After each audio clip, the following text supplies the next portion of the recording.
and neither had Eleanor Whitfield's tears. She sat in the passenger seat of her son's silver Lexus, her hands folded in her lap, like she was in church, watching the wipers slap back and forth across the windshield. Outside, the town of Maple Ridge, Ohio blurred into gray streaks. The hardware store where she'd once bought paint for the nursery, the diner where she used to bring him pancakes every Saturday morning, the elementary school where she watched him graduate 5th grade with tears of pride streaming down her face. None of it looked the same anymore. Or maybe she was the one who had changed. "We're almost there, Mom," said Daniel Whitfield, his eyes fixed on the road, his jaw tight the way it always got when he was avoiding something. Eleanor turned to look at her son.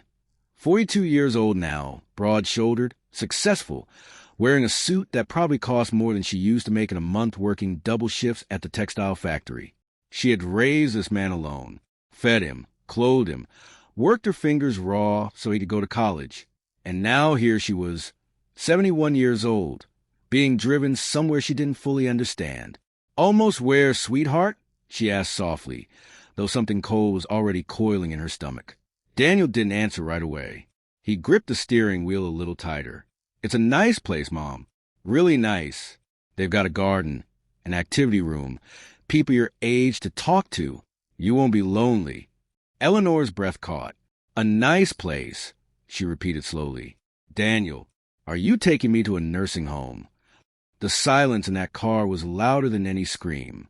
"It's called Willow Creek Senior Living," he finally said, his voice clipped, rehearsed, like he'd practiced his speech in the mirror 100 times and still couldn't get it right. "Rebecca and I talked about it, with the kids' schedules and my job taking me to Chicago 3 weeks a month. It's not safe for you to be alone in that big house anymore." "I'm not alone," Eleanor said, her voice trembling now. "I have my garden. I have my books. I have Mrs. Patterson next door. Daniel, I don't need—" "You fell, Mom." His voice cracked, sharp. 3 weeks ago. You fell in the kitchen, and you laid there for 6 hours before Mrs. Patterson found you. 6 hours. What if she hadn't come by that day?" Eleanor's hands trembled in her lap. It was true, she had fallen. Her hip still ached when it rained. But 6 hours alone on a cold kitchen floor didn't feel like a good enough reason to erase 42 years of a life together. So instead of hiring someone to check on me or Daniel, instead of that, you're just leaving me somewhere. It's not like that. Then what is it like? Her voice rose now, cracking with a lifetime of swallowed hurt. Because from where I'm sitting, it feels exactly like that. Daniel's knuckles went white on the wheel. He didn't answer, and that silence told Eleanor everything she needed to know. They pulled into the circular driveway of Willow Creek Senior Living 20 minutes later. The building was tall, brick, with manicured hedges out front, and a fountain that had clearly seen better days. Chipped at the base, water trickling weakly instead of flowing. A far cry from the brochure photos Eleanor imagined Daniel and his wife Rebecca had flipped through over coffee, deciding her fate without her in the room. A staff member named Marisol met them at the door with a clipboard and a practiced, gentle smile, the kind of smile reserved for moments exactly like this one. "Mrs. Whitfield, we're so happy to have you here," Marisol said warmly, though her eyes flicked briefly to Daniel, sensing the tension crackling between mother and son. Eleanor said nothing. She simply stared at her son, waiting, praying for him to change his mind, to say this was all a joke, a bad dream, a misunderstanding, to take her hand and say, "Let's go home, Mom." Instead, Daniel checked his watch. "I've got a flight to catch in 2 hours," he said, not quite meeting her eyes. "Rebecca packed your things. They should be delivered by tomorrow. I'll call you when I land in Chicago." "Daniel." Eleanor's voice broke. "Please, don't do this." For one fragile second, something flickered across his face. Guilt, maybe, or the ghost of the boy who used to run into her arms after school, who used to say, "I love you, Mommy," before bed every single night without fail. But whatever it was, he buried it fast, the way he'd learned to bury so many things since his father died and left Eleanor to raise him alone on a factory salary and sheer will. "This is the best thing for you, Mom," he said. "You'll see." And then he turned and walked away, out through the glass doors, into the gray afternoon, back into his silver Lexus, back into a life that apparently no longer had room for the woman who built it for him from nothing. Eleanor stood frozen in the lobby of Willow Creek, watching her son's car disappear down the driveway, rain streaking down the windows like the building itself was weeping for her. Marisol gently touched her arm. "Mrs. Whitfield, let's get you settled into your room." Eleanor nodded numbly, though her mind was 1,000 miles away, back in that little house on Maple Street where she'd rocked baby Daniel to sleep, where she'd sold her wedding ring the year the factory laid her off just to keep his college fund intact, where she'd worked 2 jobs and skipped meals so he'd never know what it felt like to go without. She followed Marisol down a long hallway lined with closed doors, each one hiding another story like her own, another mother, another father, another life quietly discarded. Her room was small, a single bed, a window overlooking the parking lot, a dresser with someone else's water stain still faintly visible on the wood. Eleanor sat on the edge of the thin mattress and finally allowed herself to cry, not the quiet, dignified tears she'd shed in the car, but deep, racking sobs that shook her thin shoulders, sobs for the son she'd lost somewhere between his childhood and his corner office, sobs for the years of sacrifice that apparently meant nothing now. But what Daniel Whitfield didn't know, what he had no way of knowing, because Eleanor had kept it buried for over 20 years, sealed away in a locked box of secrets and old bank statements, was that the quiet, broken woman he'd just abandoned in that nursing home was not who he thought she was. She wasn't just his mother. She was, in fact, the sole owner of Whitfield Holdings, LLC, the very same company that owned Willow Creek Senior Living, along with 11 other properties across 3 states. Daniel had just left his mother in a building she owned, and somewhere in a manila folder locked inside a safety deposit box at First National Bank was a secret that would soon turn Daniel Whitfield's entire world upside down, a truth about his father's death, about the real reason Eleanor had sacrificed everything, and about a decision she was about to make that would change both of their lives forever. Eleanor wiped her tears, straightened her spine, and looked out the rain-streaked window one last time. "You'll understand everything soon, Daniel," she whispered to the empty room. "And I hope, when you do, you can forgive yourself." The first week at Willow Creek passed in a haze of fluorescent lights, bland cafeteria meals, and particular loneliness of being surrounded by people and still feeling invisible. Eleanor kept to herself. She ate breakfast alone at a corner table by the window, watched the other residents shuffle through their routines, and spent most afternoons in the small library room, a space with 3 shelves of donated paperbacks and a view of the parking lot where she used to watch for a silver Lexus that never came. Daniel called twice. Both times it was quick, distracted, the sound of an airport terminal or a conference room humming behind his voice. "Hey, Mom, just checking in. Everything good? Great. Look, I gotta run. I'll call you this weekend." The weekend call never came. It was on the 9th day that Marisol found Eleanor sitting alone in the garden courtyard, her cardigan pulled tight against the October chill, staring at nothing. "Mrs. Whitfield, you have a visitor," Marisol said gently. Eleanor's heart leapt. Foolishly, she knew, but it leapt anyway. She turned, hoping. It wasn't Daniel. It was a young woman in her late 20s, dark-haired, wearing a blazer and carrying a leather folder, with kind but tired eyes. "Mrs. Whitfield, my name is Priya Chandra. I'm an attorney with Halston and Reeves. I represent the Whitfield Family Trust." Eleanor's brow furrowed. "I'm sorry, dear, I don't think I know you." "No, ma'am, you wouldn't.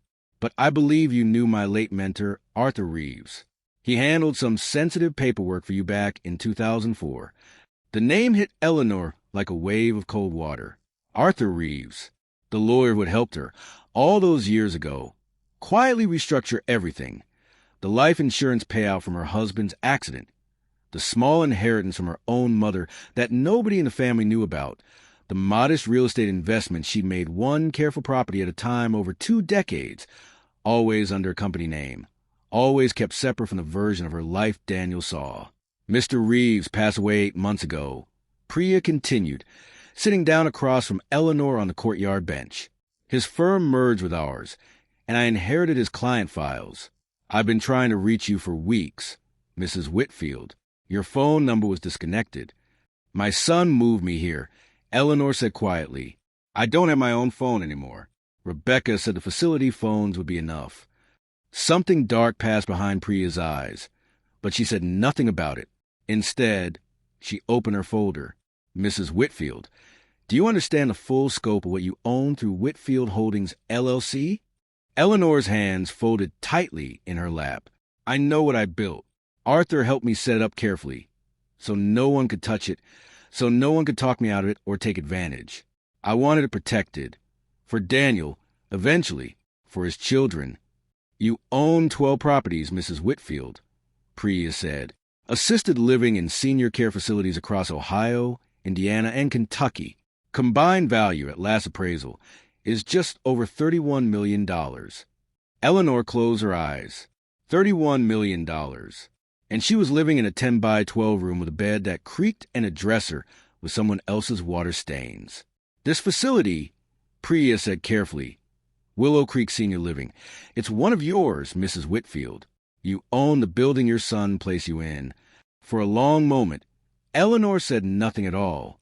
Rain had started again, soft against the courtyard windows, and somewhere down the hallway a resident was singing an old hymn slightly off-key.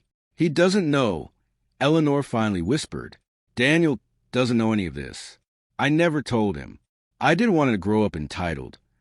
Didn't want him chasing money instead of a life. I wanted him to build something of his own, the way I had to, Mrs. Whitfield. Priya leaned forward, her voice gentle but urgent. There's something else. Something Arthur left specific instructions about, in case anything happened before he could deliver it to you personally. She pulled a sealed envelope from her folder, yellowed slightly with age, Eleanor's name written across the front in Arthur Reeves' familiar cramped handwriting. Eleanor's fingers trembled as she took it. He asked me to tell you, Priya said quietly, that everything about your husband's accident, the real report, the one that was never made public, it's in there. He said you'd know what that means. The color drained from Eleanor's face. 23 years. 23 years she had carried the official story, the one everyone believed, that Robert Whitfield, Daniel's father, had died in a tragic single-car accident on Route 9 during an ice storm, driving home late from a shift at the plant. That was the story Daniel grew up believing, the story that shaped him, that made him chase success so hard, so relentlessly, that made him build walls around his heart so thick that eventually those walls had closed off even his own mother. But it wasn't the whole truth. Arthur Reeves had known that, and now, apparently, so did this young lawyer sitting across from her. Mrs. Whitfield, are you all right? Priya asked, noticing Eleanor's hands shaking violently now, the envelope trembling between her fingers. I need to think, Eleanor said, her voice barely above a whisper. I need time. Of course. Take whatever time you need. Priya stood, smoothing her blazer. But Mrs. Whitfield, there's a board meeting in 3 weeks. Whitfield Holdings annual review. As sole owner, your presence, or at minimum your signed authorization, is required for several major decisions, including, she hesitated, including whether to approve budget cuts across all 12 facilities that the interim management team has proposed. Cuts that would significantly reduce staffing and care quality here at Willow Creek and at your other properties. Eleanor looked up sharply. Cuts? Who authorized a review of cuts? The interim CFO, Priya said. A man named Gregory Pierce. He's been managing daily operations since Arthur passed, given the ownership structure was dormant, for lack of a better word, all these years while you stayed uninvolved. Eleanor's mind raced. Uninvolved.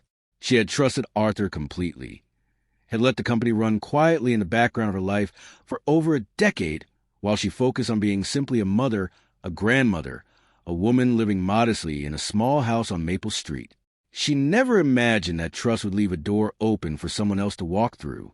I need to see everything, Eleanor said, straightening her spine, something steely returning to her voice that hadn't been there in weeks. The financials, the board members, everything Arthur left behind.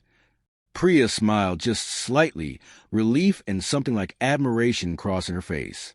I was hoping you'd say that, Mrs. Whitfield. That night, alone in her small room, Eleanor sat by the window with the sealed envelope in her lap, unopened, and a single lamp casting a warm circle of light against the growing darkness outside. She thought of Daniel as a boy, 7 years old, sitting on his father's shoulders at the county fair, laughing so hard he could barely breathe. She thought of Robert's face, the way he used to look at her across the kitchen table, like she was the only woman in the world. She thought of the night the police came to her door, and the story they told her, and the small, nagging rawness in that story that she had buried so deep for so long that she had almost convinced herself it didn't exist. Almost. Her hands finally steadied. She broke the seal on the envelope. Inside were photocopied pages, an old insurance investigator's report, stamped and dated, the kind of document that had clearly never been meant to see daylight. Eleanor's eyes scanned the first paragraph, and her breath caught in her throat. The words on that page did not describe an accident. They described something else entirely. Something involving a business partner of Robert's named Charles Whitfield, Robert's own younger brother, and a life insurance policy worth far more than anyone in the family had ever been told about. Eleanor's hand flew to her mouth, tears streaming silently down her weathered cheeks, as 23 years of quiet grief cracked wide open into something far more dangerous. Someone had killed her husband, and that someone might still be very much alive, closer to Daniel than either of them could have ever imagined. Eleanor didn't sleep that night. She sat in a wooden chair by her window until the sky turned from black to gray to a pale, indifferent blue. The report spread across her lap, like a wound she couldn't stop touching. Charles Whitfield, Robert's younger brother, Daniel's uncle, the man who had shown up at Robert's funeral in his good black suit, who had hugged Eleanor so tightly she couldn't breathe, who had whispered, "Whatever you need, Ellie, I'm here for you and the boy." The same man who had, over the years, sent Daniel birthday cards with crisp $50 bills tucked inside, who had shown up at Daniel's college graduation, who had, Eleanor's stomach turned as the memory surfaced, quietly funded Daniel's first business loan 15 years ago, back when Daniel was just starting out, back before promotions and the corner office and the silver Lexus. Charles Whitfield was not just Daniel's uncle. He was also, according to the very same corporate documents Priya had left with her, the current chief operating officer of Whitfield Holdings, LLC. Eleanor's hands trembled as she pieced it together. Arthur Reeves had structured the company so carefully, so quietly, that even she had lost track over the years of exactly who sat on which board, who managed which division. She had trusted the paperwork. She had trusted the family name. She never imagined that the man responsible, if the insurance report was accurate, for her husband's death had spent over 2 decades quietly embedding himself inside the very fortune that death had created. By 9 that morning, Priya Chandra was back at Willow Creek, her face pale when Eleanor showed her the report. "Mrs. Whitfield, I had no idea. Arthur never told me the specifics, only that there were documents you needed to see personally." Priya's hand shook slightly as she read the pages. "This report was filed by an independent investigator. It says the brake line on your husband's car showed signs of deliberate tampering, and that Charles Whitfield had taken out a secondary life insurance policy on Robert only 4 months before the accident, a policy Robert never knew about. Why wasn't this ever investigated?" Eleanor's voice was a low, dangerous whisper. "It looks like it was buried," Priya said grimly. "The original police report cites weather conditions and ice. This independent report was commissioned separately by you, actually, Mrs. Whitfield. Your signature is right here." She turned the page. Eleanor stared at the signature. It was hers. Shaky, dated 3 weeks after Robert's funeral. She remembered now, in fragments, a private investigator she'd hired in secret, using money from a small savings account Robert hadn't known about, because some deep maternal instinct had told her something was wrong, even as everyone around her insisted it was simply a tragic accident. She remembered getting this exact report, and she remembered burying it, along with her suspicions, because she'd had a 7-year-old son to raise, and no proof strong enough to take to police, and a grief so heavy she couldn't carry one more burden without breaking completely. "I was afraid," Eleanor whispered. "I was afraid if I pursued it, and I was wrong. I destroyed the only family Daniel had left. And if I was right—" She trailed off, her eyes hollow. "If I was right, I was afraid of what Charles might do to protect himself. So I buried it. I built Whitfield Holdings quietly, kept Daniel far away from any of it, and I told myself I'd deal with Charles when the time was right. Mrs. Whitfield, that time may be now, whether you're ready or not," Priya said. Because Charles Whitfield is the one pushing for those budget cuts across all 12 facilities. And I did some digging into Willow Creek's specific financials last night. She hesitated. He's been siphoning funds, Mrs. Whitfield. Small amounts, spread across multiple properties, routed through shell vendor contracts. It's not obvious unless you know exactly what to look for, but it's been going on for years. Eleanor closed her eyes. He's been stealing from me, from the company I built, while pretending to be Daniel's loving uncle.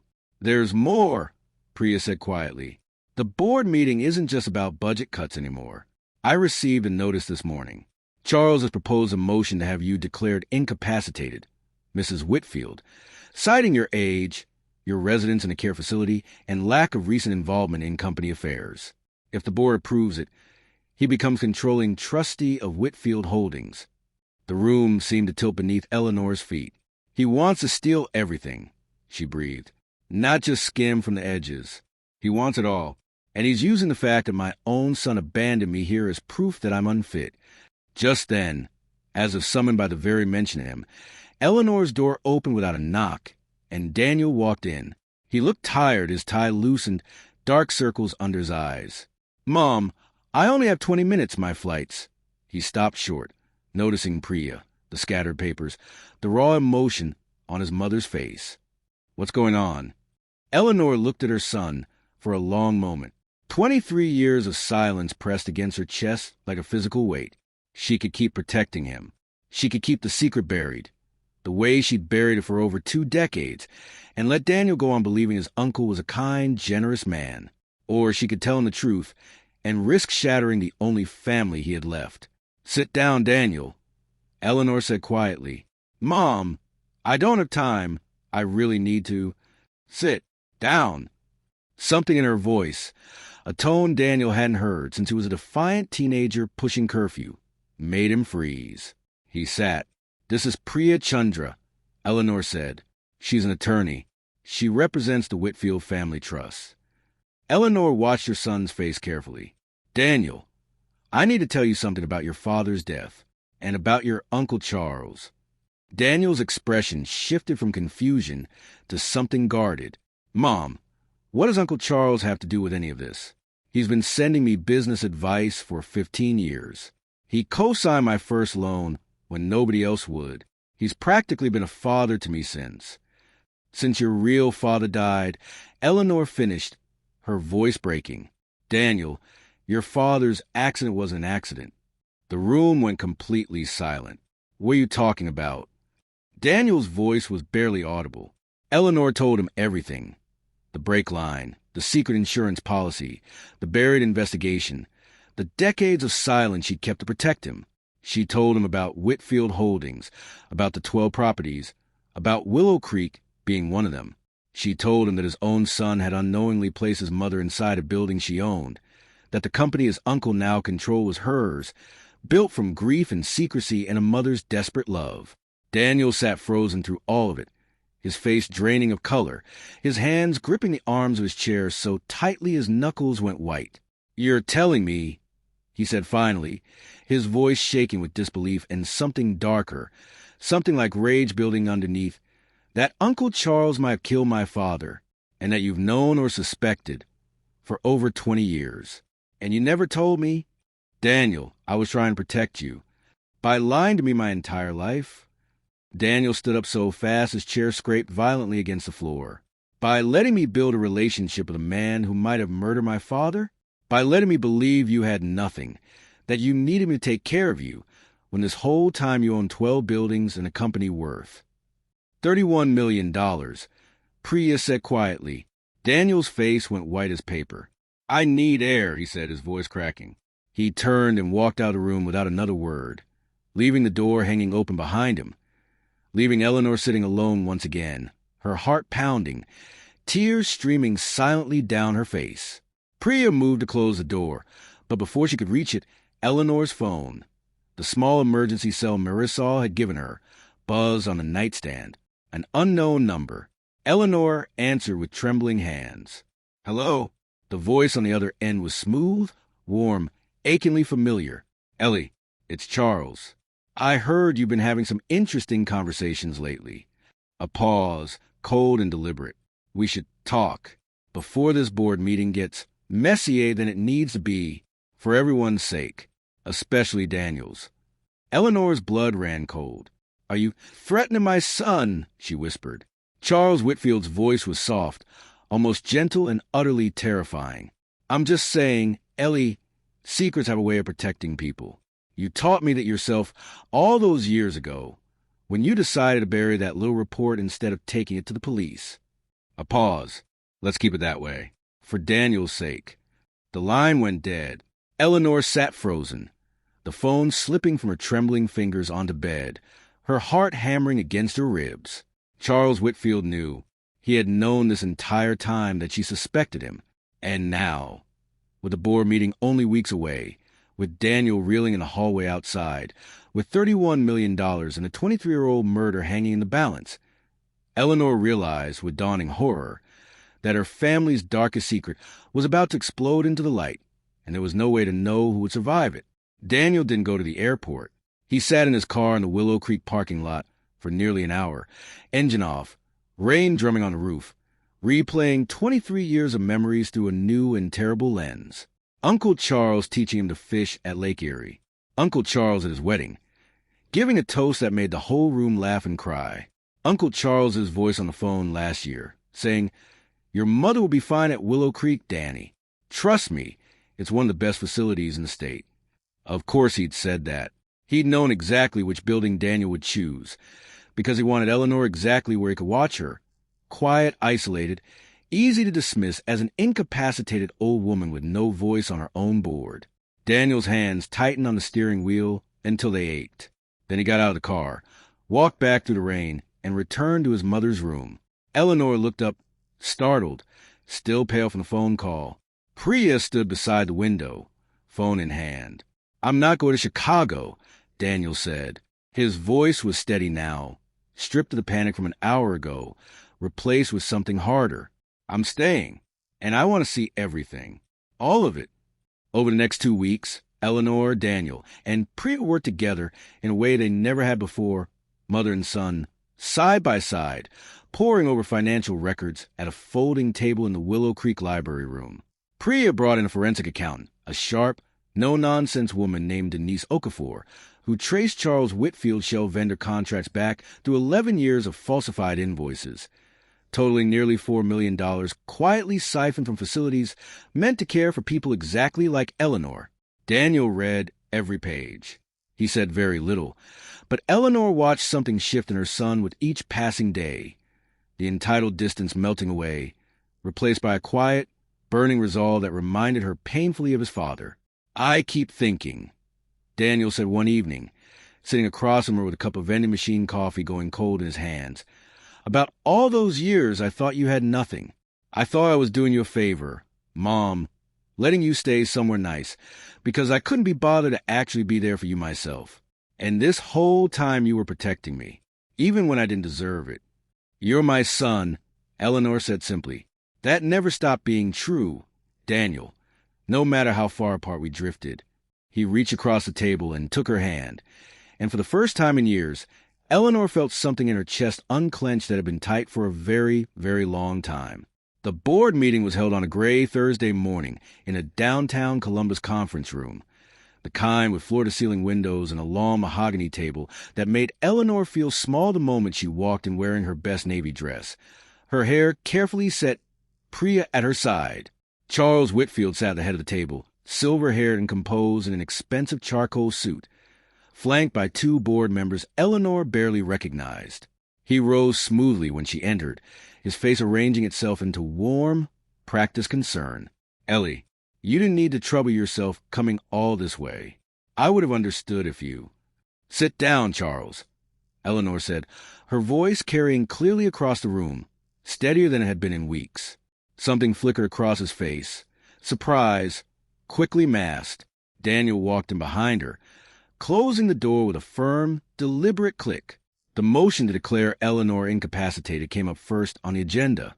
Charles made his case smoothly, citing her age, her residence in assisted living, her prolonged absence from company oversight.